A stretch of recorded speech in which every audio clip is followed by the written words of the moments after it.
আসসালামু আলাইকুম গাইস। এখন আমি একটা ডিম ভাজি করব। এখনো নাস্তা করি নাই সকালে। তো কড়াইটা দিয়ে দিলাম চুলাতে। এদিকে চা বসাইছি, চা পাতাটা দিয়ে দিব। দুধ চায়ে অবশ্যই চা পাতাটা একটু বেশি দিবেন, তাহলে চাটা অনেক মজা হবে। আর সামান্য একটু চা পাতা দিলে হয়, কিন্তু দুধ চায়ে একটু বেশি চা পাতা দিতে হয়, এতে চাটা টেস্ট হয় খেতে। এই যে ডিমটা ভাজতে দিয়ে দিছি।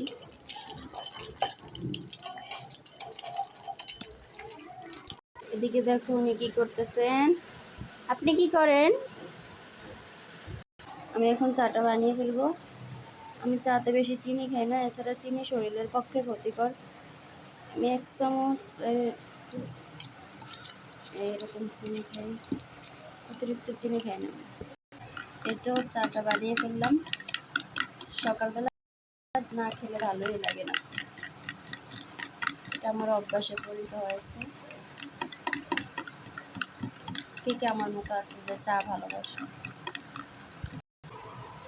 এদিকে আমার নাস্তা রেডি হয়ে গেছে, এবার খেয়ে নিব। অলমোস্ট সকাল 10টা বেজে গেছে। আল্লাহ হাফেজ।